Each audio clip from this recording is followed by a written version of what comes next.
মিটল না গ্রাহকদের প্রত্যাশা, ক্ষুদ্র সঞ্চয়ে সুদের হার অপরিবর্তিত রাখল কেন্দ্র। সুকন্যা সমৃদ্ধি অ্যাকাউন্টে সুদ মিলবে 8.2% হারে। সম্ভবত আগামী 22শে জুলাই সংসদে পেশ হতে চলেছে পূর্ণাঙ্গ সাধারণ অর্থনৈতিক বাজেট, কিন্তু তার আগে প্রত্যাশা পূর্ণ হল না সাধারণ নাগরিকদের।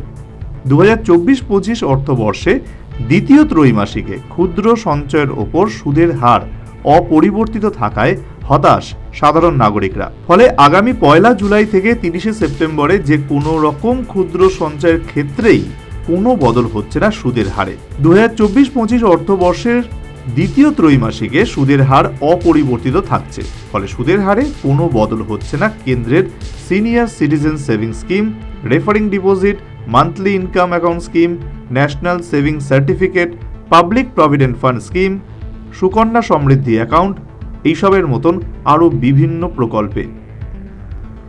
অর্থ মন্ত্রকের তরফে বিজ্ঞপ্তি জারি করে বলা হয়েছে 1 জুলাই থেকে 30 সেপ্টেম্বর পর্যন্ত ত্রৈমাসিকে বিভিন্ন ক্ষুদ্র সঞ্চয় প্রকল্পে সুদের হার অপরিবর্তিত থাকবে। অর্থাৎ 2024-25 অর্থবর্ষের প্রথম ত্রৈমাসিকে অর্থাৎ এপ্রিল থেকে জুনের শেষ পর্যন্ত সুদের যে হার বলবৎ ছিল, দ্বিতীয় ত্রৈমাসিকেও সেই হারেই সুদ মিলবে। পাবলিক প্রভিডেন্ট ফান্ডে সুদের হার থাকবে 7.1%। সাধারণ সেভিংসে জমা অর্থের ওপর 4% হারে সুদ মিলবে। 1 বছরের মেয়াদি জমার ওপর সুদের হার থাকবে 6.9%। 2 বছরের টার্ম ডিপোজিটে সুদ পাওয়া যাবে 7% হারে। 3 বছরের মেয়াদি জমা প্রকল্পে বিনিয়োগ করলে মিলবে 7.1% হারে সুদ। তবে 5 বছরের টার্ম ডিপোজিটের ক্ষেত্রে সেটা হবে 7.5%। অন্যদিকে ন্যাশনাল সেভিং সার্টিফিকেটের মতো জনপ্রিয় ক্ষুদ্র সঞ্চয় প্রকল্পে সুদের হার থাকছে 7.7%।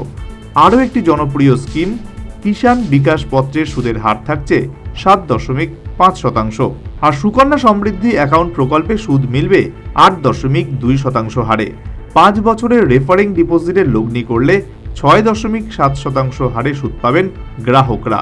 সিনিয়র সিটিজেন সেভিং স্কিমে সুদের হার থাকছে 8.2%। মান্থলি ইনকাম অ্যাকাউন্ট স্কিমে 7.4% হারে সুদ মিলবে। Bureau report, news vanguard.